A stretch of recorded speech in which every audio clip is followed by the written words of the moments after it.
ಸಿದ್ಧಾರ್ಥ ಗೌತಮ ಬುದ್ಧ, ಬೋಧಿಸತ್ವ ಭಾರತ ರತ್ನ ಬಾಬಾ ಸಾಹೇಬ್ ಅಂಬೇಡ್ಕರ್ ಅವರು. ಅವರ ಬಾಬಾ ಸಾಹೇಬ್ ಅಂಬೇಡ್ಕರ್ ಅವರ ಹುಟ್ಟುಹಬ್ಬ ಹಾಗೂ ಸಂವಿಧಾನ ಜಾಗೃತಿ ಮತ್ತು ಮತ ಜಾಗೃತಿ ಕಾರ್ಯಕ್ರಮ ಇವತ್ತು ಈ ಗ್ರಾಮದಲ್ಲಿ ನಡೀತಾ ಇದೆ. ಅದ್ರ ಜೊತೆಗೆ ಈ ಗ್ರಾಮವನ್ನು ಸೇರಿ ಒಂದು 8 ಕಡೆ ಗ್ರಾಮ ಶಾಖೆಗಳ ಉದ್ಘಾಟನೆ ಇವತ್ತು ಮಾಡ್ತಾ ಇದ್ದೇವೆ. ಈಗ ಇಲ್ಲಿ ನೆರವೇರಿಸ್ತಾ ಇದ್ದೇವೆ. RPI B, Republican party of India B ಶಾಖೆಗಳು ಮತ್ತು ಕರ್ನಾಟಕ ದಲಿತ ಸಂಘರ್ಷ ಸಮಿತಿ ಶಾಖೆಗಳನ್ನ ಇವತ್ತು ಗ್ರಾಮಗಳಲ್ಲಿ, ಗ್ರಾಮ ಮಟ್ಟದಲ್ಲಿ 8 ಕಡೆ ಉದ್ಘಾಟನೆಯನ್ನು ಮಾಡ್ತಾ ಇದ್ದೇವೆ. ಮೊನ್ನೆ ನಮ್ಮ ಸುಂದರರು ಮತ್ತೆ ಕೆಲವರು ಮುಖಂಡರುಗಳು ಬೇಗೂರು ಅಲ್ಲಿ ಮತ್ತು ಅನೇಕ ಕಡೆ ಉದ್ಘಾಟನೆ ಆಗಿ 2 ದಿನ ಆಯಿತು. ಏನು ಸಂವಿಧಾನ ಜಾಗೃತಿ ಅನ್ನೋದು ನಾವೀಗ ಕಳೆದ 18 ವರ್ಷಗಳಿಂದ ಇಡೀ ರಾಜ್ಯಾದ್ಯಂತ ಮಾಡ್ತಾ ಇದ್ದೇವೆ. ಈ ಸಾರಿ ಗಣರಾಜ್ಯೋತ್ಸವ ಅಥವಾ ಸಂವಿಧಾನ ದಿನಾಚರಣೆ 2026ರಿಂದ 77ನೇ ಸಂವಿಧಾನ ದಿನಾಚರಣೆಯಿಂದ ಮುಂದಿನ 2027ರವರೆಗೆ ಪ್ರತಿ ಹಳ್ಳಿಗಳಲ್ಲಿ ಸಂವಿಧಾನ ಜಾಗೃತಿ ಮತ ಜಾಗೃತಿ ಕಾರ್ಯಕ್ರಮವನ್ನ ನಾವು ಆರಂಭಿಸಿದ್ದೇವೆ. ನಿರಂತರವಾಗಿ ಹಳ್ಳಿಗಳಿಗೆ ಕೊಂಡೊಯ್ತೇವೆ ಈ ಕಾರ್ಯಕ್ರಮವನ್ನು. ಬಾಬಾ ಸಾಹೇಬ್ ಅಂಬೇಡ್ಕರ್ ಅವರು ಬಡವರ ಪರವಾಗಿ, ಶೋಷಿತರ ಪರವಾಗಿ ಮತ್ತು ಈ ದೇಶವನ್ನ ಕಟ್ಟೋದಕ್ಕೋಸ್ಕರ ಬಹಳಷ್ಟು ಶ್ರಮವನ್ನ ಪಟ್ಟಿದ್ದಾರೆ, ಹೋರಾಟವನ್ನ ಮಾಡಿದ್ದಾರೆ ಅನ್ನೋದನ್ನ ನಾವು ಮನಗಣಬೇಕಾಗಿದೆ. ಅವರು ಹೋರಾಟ ಮಾಡುವಂತ ಸಂದರ್ಭದಲ್ಲಿ ತನ್ನ 4 ಮಕ್ಕಳುಗಳನ್ನ ಕಳಕತ್ತಾರೆ. ತಂದೆ ತಾಯಿಗಳು ತೀರೋತಾರೆ, ಅವರ ಪತ್ನಿ ತೀರೋತಾರೆ. ಸ್ವಾರ್ಥವನ್ನ ತೊರೆದು ಅತ್ಯಂತ ಪ್ರಾಮಾಣಿಕವಾಗಿ ವಿದೇಶಗಳಲ್ಲಿ ಅಧ್ಯಯನವನ್ನ ಮಾಡಿ, ಅವರು ತನ್ನ ಸ್ವಾರ್ಥಕ್ಕೋಸ್ಕರ ಮಾಡಿದ ಹೋರಾಟ ಅಲ್ಲ. ಅವರು ನಿರಂತರವಾಗಿ ಓದು ಬರಹದಲ್ಲಿ ಬಾಬಾ ಸಾಹೇಬ್ ಅಂಬೇಡ್ಕರ್ ತೊಡಗಿಸ್ಕೊಂಡಿದ್ರು. ಈ ಭಾರತದ ಸಂವಿಧಾನ ಬರಿಬೇಕಾದ್ರೆ 18 ಗಂಟೆಗಳ ಕಾಲ ಅಧ್ಯಯನವನ್ನ ಮಾಡಿ 2 ವರ್ಷ 11 ತಿಂಗಳು 18 ದಿನಗಳ ಕಾಲ ಸಂವಿಧಾನವನ್ನ ರಚನೆ ಮಾಡ್ತಾರೆ. ಸಂವಿಧಾನ ರಚನೆ ಮಾಡಕ್ಕೆ 7 ಜನ ಸದಸ್ಯರು ಇರ್ತಾರೆ. 7 ಜನದಲ್ಲಿ ಒಬ್ರು ಅಮೆರಿಕದಲ್ಲಿ ಇರ್ತಾರೆ, ಒಬ್ರು ಸ್ವಂತ ಕೆಲಸಗಳಲ್ಲಿ ದೆಹಲಿ ರಾಜಕೀಯದಲ್ಲಿ ಇರ್ತಾರೆ, ಒಬ್ರು ತೀರೋಗ್ತಾರೆ, ಒಂದಿಬ್ರು ದೂರದ ಊರುಗಳಲ್ಲಿ ಇರ್ತಾರೆ, ಒಬ್ರು ಬರೋದೇ ಇಲ್ಲ. ಹೀಗಾಗಿ 6 ಜನ ಸಂವಿಧಾನ ರಚನೆ ಕಾರ್ಯದಲ್ಲಿ ಪಾಲ್ಗೊಳ್ಳೋದೇ ಇಲ್ಲ.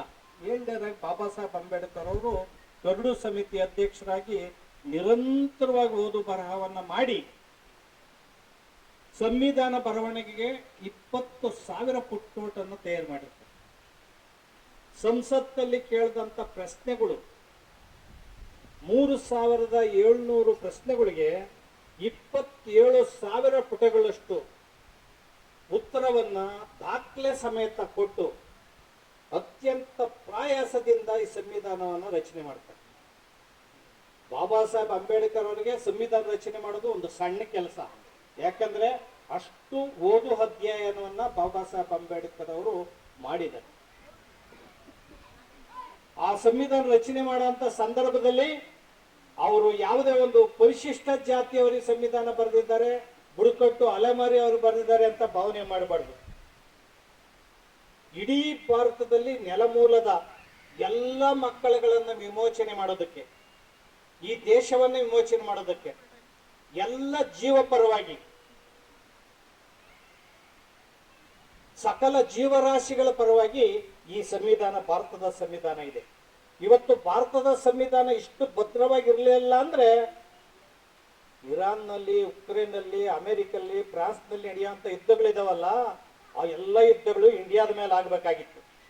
ಸಂವಿಧಾನ ಭದ್ರವಾಗಿರೋದ್ರಿಂದ ನಮ್ಮ ಎಲ್ಲ ಕರ್ತವ್ಯಗಳು ಸಂವಿಧಾನದ 51ನೇ ನಾವು ನೋಡಿದ್ರೆ ಈ ನಮ್ಮ ಕರ್ತವ್ಯಗಳು ಇದೆಯಲ್ಲ, ಆ ಕರ್ತವ್ಯಗಳನ್ನ ಅತ್ಯಂತ ಸ್ವಚ್ಛಂದವಾಗಿ ಸಂವಿಧಾನದಲ್ಲಿ ಅಳವಡಿಸಿದೆ. ಅವತ್ತು ಯುದ್ಧ ಯಾರಾದ್ರೂ ವಿದೇಶದವ್ರು ಮಾಡಿದ್ರೆ ಕ್ಷತ್ರಿಯರು ಮಾತ್ರ ಯುದ್ಧ ಮಾಡಬೇಕಾಗಿತ್ತು. ಚತುರ್ವರ್ಣ ಆಶ್ರಮ ಧರ್ಮದ ಮನು ಸಂವಿಧಾನದ ಪ್ರಕಾರ ಯುದ್ಧ ಮಾಡಬೇಕಾಗಿದ್ದರಂತವರು ಕ್ಷತ್ರಿಯರು, ಬ್ರಾಹ್ಮಣರು ಓದುಗಾರರು, ವೈಶ್ಯರು ವ್ಯಾಪಾರಕಾರರು, ಶೂದ್ರರು ಈ ಎಲ್ಲರಿಗೂ ಕೂಡ ಅನ್ನವನ್ನು ಒದಗಿಸುವಂತ ಶ್ರಮದಾಯಕ ಕೆಲಸ ಮಾಡೋರು. ಅದೇ ಅಸ್ಪೃಶ್ಯರು, ಬುಡಕಟ್ಟು ಜನ, ಅಲೆಮಾರಿ ಜನ ಎಲ್ಲ ಅತ್ಯಂತ ಕುಕರ್ಮ ಕೆಲಸಗಳನ್ನ ಅಥವಾ ಅಸ್ಪೃಶ್ಯರು ಮಲವರು ಅಂತ ಕೆಲಸಗಳನ್ನ, ಚರಂಡಿಗಳ ಬಾಚುವಂತ ಕೆಲಸಗಳನ್ನ ಮಾಡಬೇಕಾಗಿತ್ತು ಬ್ರಾಹ್ಮಣ್ಯ ಮನುಶಾಸ್ತ್ರದ ಪ್ರಕಾರ. ಆದ್ರೆ ಸಂವಿಧಾನದ ಪ್ರಕಾರ ಈ ಎಲ್ಲರೂ ಕೂಡ ಸಮಾನರು, ಮನುಷ್ಯರೆಲ್ಲ ಸಮಾನರು, ಮಹಿಳೆ ಮತ್ತು ಪುರುಷ ಅಂತ ಭೇದ ಭಾವ ಮಾಡಂಗಿಲ್ಲ, ಮಹಿಳೆ ಪುರುಷ ಎಲ್ಲರೂ ಸಮಾನರು, ಒಂದೇ ಘನತೆ, ಒಂದೇ ಮತ, ಒಂದೇ ಮೌಲ್ಯ ಅನ್ನೋದನ್ನ ಭಾರತ ಸಂವಿಧಾನದಲ್ಲಿ ಬಾಬಾ ಸಾಹೇಬ್ ಅಂಬೇಡ್ಕರ್ ಅವರು ಅತ್ಯಂತ ಗಟ್ಟಿಯಾಗಿ ಲಿಖಿತ ಸಂವಿಧಾನವನ್ನ ಕೊಟ್ಟಿದೆ. ಏನು ಮಹಿಳೆಯರ ಮೇಲೆ ದಾಳಿ ದೌರ್ಜನ್ಯಗಳು ನಡೀತಾ ಇದ್ದವು, ಗಂಡ ಸತ್ರೆ ಚಿತೆಗೆ ಹೋಗ್ಬೇಕಾಯಿತು, ಹೆಣ್ಣು ಬೆಂಕಿಗೆ ಹೋಗಿ ಆಹುತಿ ಆಗ್ಬೇಕಾಯಿತು, ಸತಿ ಸಹನ ಗಮನ ಪದ್ಧತಿ ಅಂತ ಇತ್ತು. ಇಷ್ಟೊತ್ತಿಗೆ ಸಂವಿಧಾನ ಒಂದು 76 ವರ್ಷ ಕಳೆದಿದೆ. ಆದ್ರೂ ಎಷ್ಟು ನನ್ನ ತಾಯಿಯಂದಿರು ಬೆಂಕಿಗೆ ಹೋಗಿ ಆಹುತಿ ಆಗ್ಬೇಕಾಗಿತ್ತು. ಆದ್ರೂ ಈ ಸಂವಿಧಾನದಿಂದ ಬಾಬಾ ಸಾಹೇಬರು ಆ ನಿಷೇಧ ಮಾಡಿರೋದ್ರಿಂದ ಸತಿ ಪದ್ಧತಿಯನ್ನ, ಸತಿ ಸಹಗಮನ ಪದ್ಧತಿಯನ್ನ, ಆ ಪದ್ಧತಿ ನಿಂತಿದೆ. ವರದಕ್ಷಿಣ ಪದ್ಧತಿಯನ್ನು ನಿಷೇಧ ಮಾಡಿದ್ದಾರೆ, ದೇವದಾಸಿ ಪದ್ಧತಿಯನ್ನು ನಿಷೇಧ ಮಾಡಿದ್ದಾರೆ, ಬೆತ್ತಲೆ ಸೇವೆ ಪದ್ಧತಿಯನ್ನು ನಿಷೇಧ ಮಾಡಿದ್ದಾರೆ, ಬಾಲ ಕಾರ್ಮಿಕ ಪದ್ಧತಿಯನ್ನು ನಿಷೇಧ ಮಾಡಿದ್ದಾರೆ, ಅಸ್ಪೃಶ್ಯತೆ ಆಚರಣೆ ಕೆಲಸಗಳನ್ನು ನಿಷೇಧ ಮಾಡಿದ್ದಾರೆ. ಅಂದ್ರೆ ಎಲ್ಲರೂ ಕೂಡ ಈ ನೆಲದ ಮೂಲದ ಮಕ್ಕಳೆಲ್ಲರೂ ಕೂಡ ಸಮಾನರು. ಇದು ಮನುವಾದಿಗಳಿಗೆ, ಏನ್ ಫ್ಯಾಸಿಸ್ಟ್ ಮಾದರಿಯ ಮನುವಾದಿಗಳು ಏನಿದ್ದಾರೆ ಇವತ್ತು ಕೋಮುವಾದಿ ರೂಪದಲ್ಲಿ ಇವತ್ತು ರೆಕ್ಕೆಯನ್ನು ಬಿಚ್ಚಿದ್ದಾರೆ, ಸಂವಿಧಾನವನ್ನ ದುರ್ಬಲಗೊಳಿಸ್ತಾ ಇದ್ದಾರೆ, ಸಂವಿಧಾನವನ್ನ ತಿತ್ತಾ ಇದ್ದಾರೆ, ಸಂವಿಧಾನ ಬದಲು ಮಾಡ್ತೀವಿ ಅಂತ ಹೋಗ್ತಾ ಇದ್ದಾರೆ, ಸಂವಿಧಾನನ ಚೇಂಜ್ ಮಾಡ್ತೀವಿ, ಪರಾಮರ್ಶೆ ಮಾಡ್ತೀವಿ ಅಂತ ಹೋಗ್ತಾ ಇದ್ದಾರೆ. ಯಾಕಂದ್ರೆ ಈ ದೇಶದಲ್ಲಿ 6,000 ಜಾತಿಗಳನ್ನ ಮಾಡಿದಂತ ಜನ ಏನಿದ್ದಾರೆ, ಆ ಜನ ಅಲೆಮಾರಿ ಜನಾಂಗಗಳು, ನಿಸ್ವರ್ಗೋಪಾಸಕರು, ಬುಡಕಟ್ಟು ಜನಗಳು, ಪರಿಶಿಷ್ಟ ಜಾತಿಯ ಜನಗಳು, ಹಿಂದುಳಿದ ಜನಗಳು, ಅಲ್ಪಸಂಖ್ಯಾತರ ಜನ, ಇವರೆಲ್ಲನೂ ಕೂಡ ಮನುಷ್ಯ ರೀತಿಯಲ್ಲಿ ಬದುಕೋದು, ಒಗ್ಗಟ್ಟಾಗಿ ಬದುಕೋದು, ಸಮಾನತೆಯಿಂದ ಬದುಕೋದು ಇವ್ರಿಗೆ ಇಷ್ಟ ಇಲ್ದಂಗಾಗಿದೆ.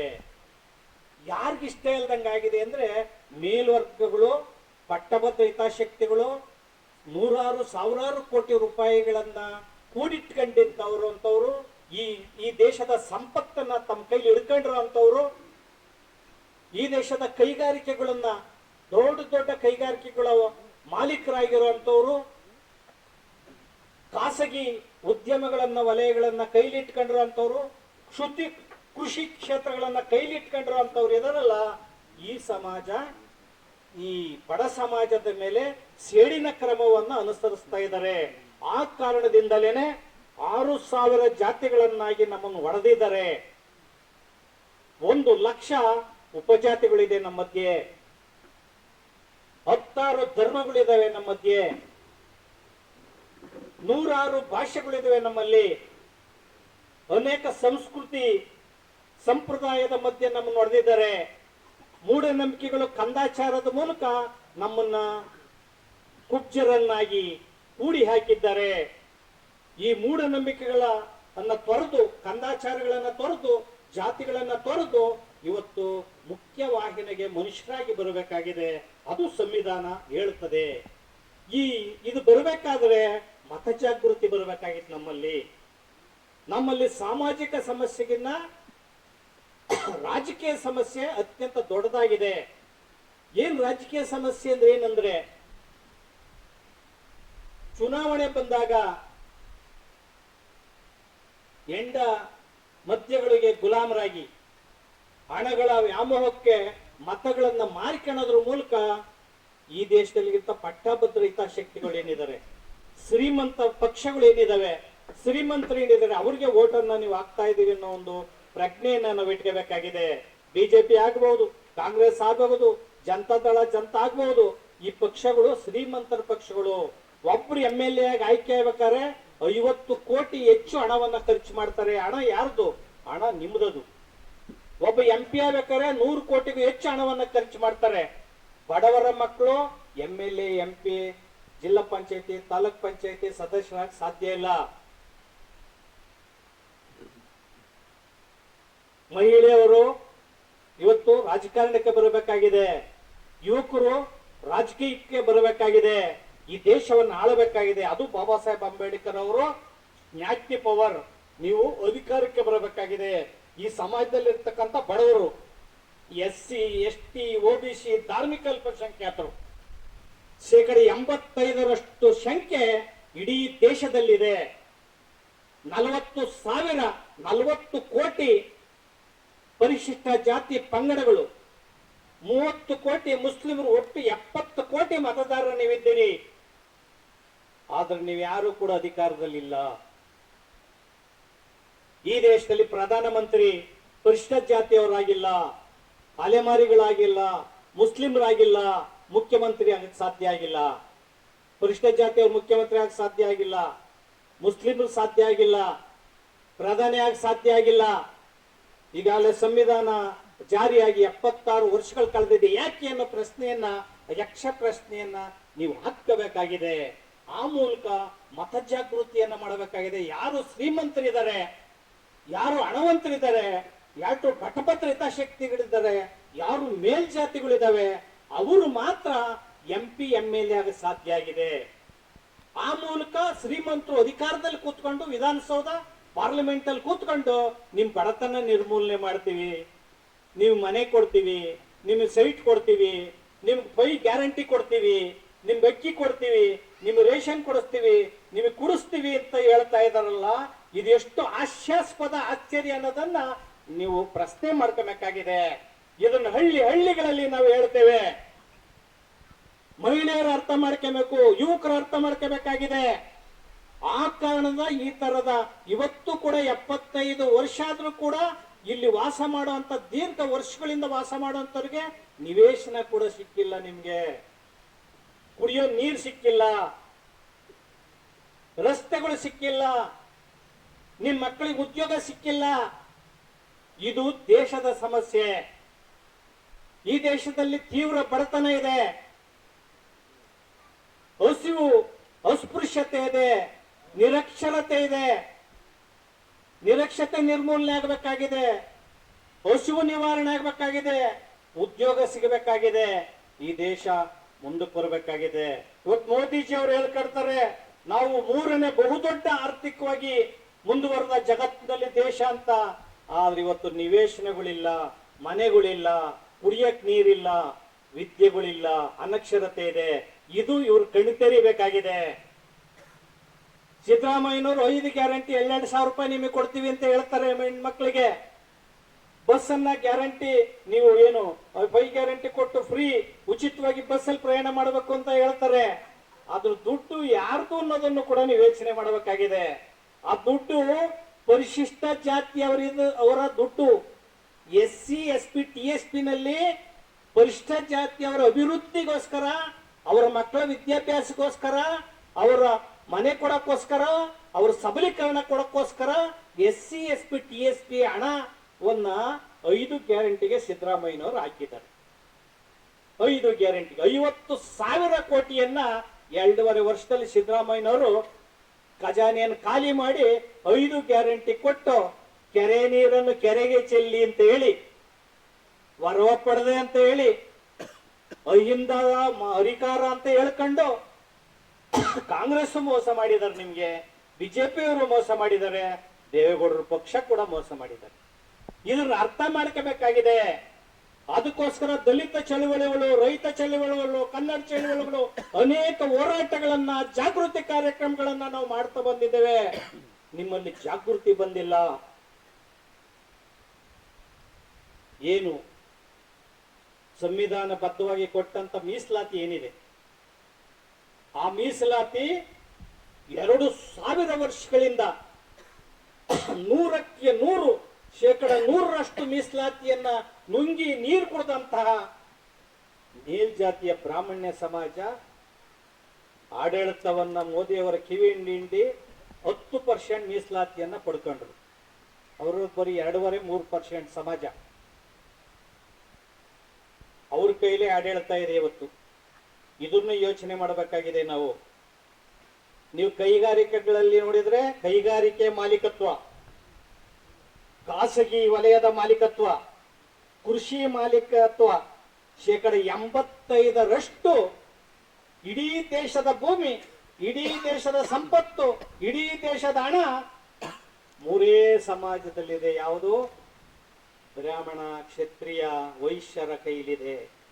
ಇನ್ನು ಉಳಿದು ಎಲ್ಲಾ ಜಾತಿಗಳು 85% ಇದಾರಲ್ಲ, ನಿಮ್ ಕೈಲಿ ಖಾಲಿ ತಟ್ಟೆ ಇದೆ, ಬರಿ ಮೈ ಇದೆ, ಊರಿಲ್ಲ, ಅರ್ಥ ಆಗಲ್ಲ. ಇದನ್ನ ಅರ್ಥ ಮಾಡ್ಕೋಬೇಕಾಗಿದ್ದು ನಾವು. ಈ ದೇಶ ಏನ್ ಶ್ರೀಮಂತ ದೇಶ ಅಂತ ಏನ್ ಹೇಳ್ತಾ ಇದ್ದಾರೆ, ಅಷ್ಟೇ ದೀಪದಡಿಯಲ್ಲಿ ಕತ್ಲಿದ್ದಂಗೆ ಬಡತನ ಕೂಡ ಹಾಗೇ ಇದೆ ಅನ್ನೋದನ್ನ ಅರ್ಥ ಮಾಡ್ಕೋಬೇಕು. ಇದಕ್ಕೆಲ್ಲ ಕಾರಣ ಯಾರು? ಮತದಾರರು. ಬಾಬಾ ಸಾಹೇಬ್ ಅಂಬೇಡ್ಕರ್ ಅವರು ಸಂವಿಧಾನದಲ್ಲಿ ಪ್ರತಿಯೊಬ್ಬರು ಕೂಡ ಪ್ರಧಾನಿಗೂ ಒಂದೇ ಓಟು, ರಾಷ್ಟ್ರಪತಿಗೂ ಒಂದೇ ಓಟು, ಚಪ್ಪಲಿ ವಲಯನಿಗೂ ಒಂದೇ ಓಟು, ಅಲೆಮಾರಿಗಳು ಒಂದೇ ಓಟು. 7 ಜನ ಜಡ್ಜ್ಗಳು ಪರಿಷತ್ ಜಾತಿಯವ್ರ ಮೀಸಲಾತಿಯನ್ನು ವರ್ಗೀಕರಣ ಮಾಡಿ ಉದ್ಯೋಗನ ಈಕ್ವಲ್ ಆಗಿ ಎಲ್ಲರಿಗೂ ಕೊಡಬೇಕು. ಕಟ್ಟ ಕಡೆಯವರಿಗೆ, ಅಲೆಮಾರಿ ಅಂತ ಸಮಾಜದವರಿಗೆ, ಅಸ್ಪೃಶ್ಯ ಕಟ್ಟ ಕಡೆಯ ಮಾದಿಗಾದಂತ ಸಮಾಜದವರಿಗೆ ಉದ್ಯೋಗ ಸಿಗ್ಬೇಕು, ಅವ್ರಿಗೆ ಅವಕಾಶಗಳು ಸಿಗಬೇಕು ಅಂತ ಹೇಳಿ 7 ಜನ ಜಡ್ಜ್ಗಳು ಕೊಟ್ಟಂತ ತೀರ್ಪನ್ನ ಸಿದ್ದರಾಮಯ್ಯನವ್ರು ಏನ್ ಮಾಡಿದ್ರು? ಅಲೆಮಾರಿಗಳು 49, 59 ಅಲೆಮಾರಿಗಳು ಏನಂತ ಹೇಳ್ತಾ ಇದೀವಿ ನಾವು, ಅವ್ರನ್ನ ತಾಂಡೋಗಿ ಬೋವಿ, ಕೊರ್ಚಮಲ್, ಲಮಾಣಿಗಳ ಸಿ ಗುಂಪಿಗೆ ಸೇರಿಸ್ಬಿಟ್ರು. ಅಂದ್ರೆ ಹುಲಿಗಳ ಜೊತೆಯಲ್ಲಿ ಜಿಂಕೆಗಳು ವಾಸ ಮಾಡಂಗೆ. ಹುಲಿಗಳ ಜೊತೆಯಲ್ಲಿ ಜಿಂಕೆಗಳು ಇದ್ರೆ ತಿಂದಾಕ್ಬಿಡ್ತವೆ. ಅಲೆಮಾರಿಗಳಿಗೂ ಕೂಡ 1% ಕೊಡಿ. ನಾಗಮೋಹನ್ ದಾಸ್ ಆಯೋಗ ಪಾಪ ಅವರಿಗೆ ಅವ್ರನ್ನ ಎ ಗುಂಪಿಗೆ ಸೇರಿಸಿ ಫಸ್ಟ್ ಅವರಿಗೆ ಪ್ರಾಶಸ್ತ್ಯ ಕೊಡಿ ಅಂತ ಅವ್ರು ವರದಿಯನ್ನ ಕೊಟ್ರೆ, ಸಿದ್ದರಾಮಯ್ಯ ರಾಜಕೀಯ ಮಾಡಕ್ಕೋಸ್ಕರ ಪಾಪ ಅವ್ರನ್ನ ಮಟ್ಟ ಹಾಕಿಬಿಟ್ರು. 59 ಅಥವಾ 49 ಅಲೆಮಾರಿ ಗುಂಪನ್ನು ತಾಂಡೋಗಿ ಹುಲಿ ಪೋನಿಗೆ ಹಾಕ್ಬಿಟ್ಟು ಇವ್ರು ರಾಜಕೀಯ ಬಚಾವಾಗೋದು. ಯಾರು ಇವತ್ತು ಬಲೆಡ್ರ ಪರವಾಗಿದ್ದಾರೆ ಅನ್ನೋಕೆ ಇಷ್ಟೇ ಉತ್ತರ. ಬಡವರ ಪರವಾಗಿ ಯಾರು ಇರಕ್ಕೆ ಇಷ್ಟಪಡ್ತಾ ಇಲ್ಲ. ಯಾಕಂದ್ರೆ ಅಲೆಮಾರಿಗಳ ಪರವಾಗಿ ಯಾಕೆ ಸಿದ್ದರಾಮಯ್ಯನವ್ರ ಸರ್ಕಾರ ಬಲವಾಗಿ ನಿಲ್ಲಿಲ್ಲ ಅಂದ್ರೆ, ಅಲೆಮಾರಿಗಳು ಕಾಡಲ್ಲಿ ವಾಸ ಮಾಡುವಂತ ಜನ, ಕಾಡಿಗೆಲ್ಲ ಬೇಲಿ ಹಾಕಿದ್ದಾರೆ, ಕಾಡಿಗೆ ಹೋಗಂಗಿಲ್ಲ ಅವರು. ಊರಲ್ಲಿ ಭಿಕ್ಷೆ ಬೇಡಂಗಿಲ್ಲ, ಭಿಕ್ಷೆ ಬೇಡ ಅಂತ ಸಮಾಜ ಅದು. ಭಿಕ್ಷೆ ಮಾಡಿದ್ರೆ ಕಾನೂನು ವಿರೋಧ, ಒಳಗಡೆ ಹಾಕ್ತಾರೆ. ಬೀದಿಲಿ ವಾಸ ಮಾಡುವಂತ ಅವ್ರಿಗೆ ಕಾರ್ಪೆಟ್ ಕೂಡ, ಒಂದು ಟಾರ್ಪಲ್ ಕೂಡ ಗತಿ ಇಲ್ಲ. ಅಂತ ಒಂದು ಸಂದರ್ಭದಲ್ಲಿ ಅಲೆಮಾರಿ ಸಮಾಜ ಜೀವನ ಮಾಡ್ತಾ ಇದೆ. ವೇಷಗಳನ್ನ ಧರಿಸಿ, ಹಗಲು ವೇಷವನ್ನ ಧರಿಸಿ, ನಾಟಕಗಳನ್ನ ಮಾಡಿ, ಪ್ರದರ್ಶನಗಳನ್ನ ಮಾಡಿ ಜೀವನ ಮಾಡೋ ಅಂತ ಅಲೆಮಾರಿ ಸಮಾಜ. ಸಿದ್ದರಾಮಯ್ಯ ನಿಮಗೆ ಕಣ್ಣಿಗೆ ಕಾಣ್ಲಿಲ್ಲ ಅಂದ್ರೆ ನಿಮ್ಗೆ ಕಣ್ಣು ಹಿಂಗೋತದೆ, ನಿಮ್ಗೆ ಒಳ್ಳೇದಾಗಲ್ಲ. ನಿಮ್ ಸರ್ಕಾರದಾಗಿರೋರ್ಗೆ ಯಾರಿಗೂ ಒಳ್ಳೇದಾಗಲ್ಲ. ವಿರೋಧ ಪಕ್ಷಗಳು ಕೂಡ ಸರಿಯಾಗಿ ಪ್ರಬಲವಾಗಿ ಮಾತಾಡ್ಲಿಲ್ಲ. ಯಾಕಂದ್ರೆ ಓಟಿನ ರಾಜಕಾರಣ. ಅಲೆಮಾರಿಗಳು ಒಂದ್ ಕಡೆ ಇರೋರಲ್ಲ, ಅವ್ರಿಗೆ ಓಟ್ನ ID ಕಾರ್ಡ್ಗಳಿಲ್ಲ, ಓಟ್ ಹಾಕಲ್ಲ ನಮ್ಗೆ ಅವರು ಅಂತ, ಆದ್ರೂ ಅವ್ರು ಓಟ್ ಹಾಕಿದಾಗ ಇರುವಂತವ್ರು. ಆದ್ರೆ ಅವ್ರು ಇಲ್ಲಿಂದ ದಿಲ್ಲಿಗೆ ಹೋದ್ರು, ಏನೆಲ್ಲ ಕಸರತ್ತು ಮಾಡಿರು. ಇವತ್ತು ಅಲೆಮಾರಿಗಳು ಏನ್ ಕಂದಾಯ ಭೂಮಿನಲ್ಲಿ ವಾಸ ಮಾಡ್ತಾರೋ ಅವ್ರಿಗೆಲ್ಲ ಮನೆ ಕೊಡಬೇಕು. ಅವರೆಲ್ಲರಿಗೂ ಸ್ವಂತ ಖರ್ಚಿನಿಂದ ಒಂದು ಉತ್ಕೃಷ್ಟವಾದಂತ, ಉತ್ತಮವಾದಂತ ಮನೆಯನ್ನ ಕೊಡಬೇಕು. ಅದು ಸಂವಿಧಾನದ ಮೂಲಭೂತ ಕರ್ತವ್ಯ, ಮೂಲಭೂತ ಹಕ್ಕು. ಮತ್ತೆ ಮೂಲ ಹಕ್ಕುಗಳನ್ನ ನೀವೇನು ಕೊಡ್ಲಿಲ್ಲ. ಮೂಲಭೂತ ಹಕ್ಕುಗಳಂದ್ರೆ ಒಂದೊತ್ತು ಊಟ, 1-2 ಹೊತ್ತು ಊಟ, ತಲೆ ಮೇಲೆ ಸೂರು, ನೆಮ್ಮದಿಯಿಂದ ಮಲಗೋದಕ್ಕೆ ಇಷ್ಟು ಕೂಡ, ಮೈ ತುಂಬ ಬಟ್ಟೆ, ಇಷ್ಟು ಕೂಡ ಗತಿ ಇಲ್ಲ ಅಂದ್ರೆ ಸಂವಿಧಾನದ ಫಂಡಮೆಂಟಲ್ ರೈಟ್ಸೇ ಈಡೇರಿಲ್ಲ. 76 ವರ್ಷ ಆದ್ರೂ ಕೂಡ ಸಂವಿಧಾನದ ಮೂಲಭೂತ ಹಕ್ಕುಗಳು ಕಲ್ಪಿಸಕ್ ಸರ್ಕಾರಗಳು, ರಾಜ್ಯ ಕೇಂದ್ರ ಸರ್ಕಾರಗಳು ಕಣ್ತಿರದಲ್ಲಿ ಇದನ್ನ ಅರ್ಥ ಮಾಡ್ಕೋಬೇಕಾಗಿದ್ದು ನಾವು. ಸಂವಿಧಾನದಲ್ಲಿ 36ರಿಂದ 51ರವರೆಗೆ ಇರ್ತಕ್ಕಂಥ ರಾಜ್ಯ ನೀತಿ ನಿರ್ದೇಶನ ತತ್ವಗಳಿದಾವೆ. ಅದರಲ್ಲಿ ಹೇಳ್ತಾರೆ ರಾಜ್ಯ ಸರ್ಕಾರಗಳು, ಆಯಾ ರಾಜ್ಯ ಸರ್ಕಾರಗಳು ಏನನ್ನ ಕೊಡಬೇಕು, ಜನತೆಗೆ ಯಾವ ರೀತಿ ಕೊಡಬೇಕು, ಎಲ್ಲರೂ ಕೂಡ ಸಾಮಾಜಿಕ ನ್ಯಾಯವನ್ನು ಕೊಡಬೇಕು, ಸಮಾನತೆಯನ್ನು ಬದುಕನ್ನು ನೋಡ್ಕೋಬೇಕು. ರಾಜ್ಯ ಸರ್ಕಾರಗಳು ಯಾವುದೇ ಕಾನೂನು ಕಾಯ್ದೆಗಳನ್ನು ಮಾಡ್ಕೊಂಡಿಲ್ಲ. ಸಂವಿಧಾನದ ಕಾಯ್ದೆಗಳು ಮಾಡಿ ಕಾಗದ ಪತ್ರಗಳ ಮೇಲೆ ಹಾಗೆ ಇಟ್ಟಿದ್ದಾರೆ. ಸಂವಿಧಾನ ಓತ ವಿಕಾಸ ಆಗಬೇಕಾಗಿದೆ, ಸಂವಿಧಾನ ಬೆಳಿಬೇಕಾಗಿದೆ. ಅದಕ್ಕೇನೆ ಡಾಕ್ಟರ್ ರಾಜೇಂದ್ರ ಪ್ರಸಾದ್ ಅವರು ಆ ಸಂದರ್ಭದಲ್ಲಿ ನೆಹರೂರವರು, ಬಾಬಾ ಸಾಹೇಬ್ ಅಂಬೇಡ್ಕರ್ ಅವರು ಹೇಳ್ತಾರೆ, ಸಂವಿಧಾನ ಎಷ್ಟೇ ಕೆಟ್ಟದ್ದಾದ್ರೂ ಆಳೋರು ಒಳ್ಳೆಯರಾದ್ರೆ ಒಳ್ಳೆ ಆಡಳಿತವನ್ನ ಕೊಡಬಹುದು. ಆಳೋರು ಒಳ್ಳೆಯರಾಗದ ಇದ್ರೆ ಎಂತಹ ಉತ್ತಮ ಸಂವಿಧಾನ ಆದ್ರೂ ಕೂಡ ಒಳ್ಳೆ ಕಾರ್ಯಗಳನ್ನ ಮಾಡಕ್ ಸಾಧ್ಯ ಇಲ್ಲ. ಇವತ್ತು ಇಂಥ ಉತ್ತಮ ಸಂವಿಧಾನ ಇದ್ರೂ ಕೂಡ ಹಕ್ಕುಗಳನ್ನ ಕೊಡಕ್ ಸಾಧ್ಯ ಆಗ್ತಾ ಇಲ್ಲ. ಪೊಲೀಸ್ನವರು ಭ್ರಷ್ಟರಾಗಿದ್ದಾರೆ, ರಾಜ್ಯ ತಾಲೂಕು ಆಫೀಸು, ಬಿಡಿಒ ಆಫೀಸು ಎಲ್ಲ ರಾಜ್ಯ ಸರ್ಕಾರಿ ನೌಕರರು ಭ್ರಷ್ಟರಾಗಿದ್ದಾರೆ, ಕೇಂದ್ರ ಸರ್ಕಾರದ ನೌಕರರು ಭ್ರಷ್ಟರಾಗಿದ್ದಾರೆ, ಖಾಸಗಿ ಉದ್ಯಮಿಗಳು ಘಾತಕರಾಗಿದ್ದಾರೆ, ರಕ್ತವನ್ನ ಹೀರ್ತಾ ಇದ್ದಾರೆ, ಬಡವರ ರಕ್ತಗಳನ್ನ ಹೀರಿ ಕುಡಿತಾ ಇದ್ದಾರೆ, ರಾಜಕಾರಣಿಗಳು ಸ್ವಜನ ಪಕ್ಷಪಾತಿಗಳಾಗಿದ್ದಾರೆ, ತೀವ್ರ ಭ್ರಷ್ಟಾಚಾರಿಗಳಾಗಿದ್ದಾರೆ. ಇದಕ್ಕೆ ಮತದಾರರು ಸರಿಯಾದಂತ ಚಾಟಿಯನ್ನ ಬೀಸಬೇಕಾಗಿದೆ. ಕೆಳವರ್ಗದವರು, ಬಡವರು, ಅಲೆಮಾರಿಗಳು, ಬುಡಕಟ್ಟು ಜನಾಂಗಗಳು, ನಿಸರ್ಗೋಪಾಸಕರು, SC ST OBC ಜನಾಂಗ ಜಾಗೃತರಾಗಬೇಕಾಗಿದೆ, ಒಟ್ಟಾಗಬೇಕಾಗಿದೆ. ಆ ಮೂಲಕ ಬರೀ ನೀವು ನಿಮ್ಮ ಸಮಸ್ಯೆ ಅಷ್ಟೇ ಅಲ್ಲ, ಇವರೆಲ್ಲ ಒಗ್ಗಟ್ಟಿನಲ್ಲಿ ದೇಶದ ವಿಮೋಚನೆ ಇದೆ, ನಿಮ್ಮ ವಿಮೋಚನೆ ಇದೆ, ಎಲ್ಲ ಜನಾಂಗದ ವಿಮೋಚನೆ ಕೆಳವರ್ಗದ ಜನರ ಒಗ್ಗಟ್ಟಿನಲ್ಲಿದೆ. ಕೆಳವರ್ಗದವರು ಶಿಕ್ಷಿತರಾಗಿ ಸಂಘಟಿತರಾಗಿ ಒಟ್ಟಾಗಬೇಕಾಗಿದೆ. ಆದ್ರೆ ಕೆಳವರ್ಗದಲ್ಲಿರ್ತಕ್ಕಂಥ ಅಲೆಮಾರಿ ಸಮಾಜಗಳು, ಬುಡಕಟ್ಟು ಸಮಾಜಗಳು, ನಿಸರ್ಗೋಪಾಸಕರು, ಶೂದ್ರರು ಇವರೆಲ್ಲಾನು ಕೂಡ ಕ್ಷುಲ್ಲಕ ಕಾರಣಕ್ಕೋಸ್ಕರ ಜಗಳ ಮಾಡ್ಕೊಂತ ಇದ್ದಾರೆ, ಬಡದಾಡ್ಕೊಂತ ಇದ್ದಾರೆ. ಆದ್ರೆ ನಿಮ್ಮನ್ನ ಯಾರು ಇಡೀ ನಿಮ್ಮ ಭವಿಷ್ಯವನ್ನ, ನಿಮ್ಮ ಮಕ್ಕಳ ಭವಿಷ್ಯವನ್ನ, ಈ ದೇಶದ ಭವಿಷ್ಯವನ್ನ ಹಾಳು ಮಾಡ್ತಾ ಇದ್ದಾರೆ, ಈ ದೇಶವನ್ನ ದಿವಾಳಿ ಮಾಡ್ತಾ ಇದ್ದಾರೆ, ಈ ನೆಲವನ್ನ ದಿವಾಳಿ ಮಾಡ್ತಾ ಇದ್ದಾರೆ. ಅವರು ನಿಮ್ ಕಣ್ಣಿಗೆ ಕಾಣಿಸ್ತಾ ಇಲ್ಲ. ಆ ಕಾಣಿಸಂಗ ಆಗೋದಕ್ಕೆ ಅನೇಕ ಯುವಕರು, ಮಹಿಳೆಯರು ಎಚ್ಚೆತ್ಕೋಬೇಕಾಗಿದೆ. ಇವತ್ತು ಸಂವಿಧಾನ ಜಾಗೃತಿ, ಮತ ಜಾಗೃತಿ ಬರಬೇಕಾಗಿದೆ. ಆ ಮೂಲಕ ಬಾಬಾ ಸಾಹೇಬ್ ಅಂಬೇಡ್ಕರ್ ಅಂತಹ ಅನೇಕ ಮಹಾಪುರುಷರನ್ನ ನೆನೆಸ್ಕೋಬೇಕಾಗಿದೆ. ಕೊನೆಯದಾಗಿ ನಿಮ್ಗೆ ಹೇಳಕ್ ಇಚ್ಛೆ ಪಡ್ತೀನಿ, ಬಾಬಾ ಸಾಹೇಬ್ ಅಂಬೇಡ್ಕರ್ ಅವರನ್ನ ಜಾತಿ ಕಾರಣಕ್ಕೋಸ್ಕರ ಅನೇಕ ಜನ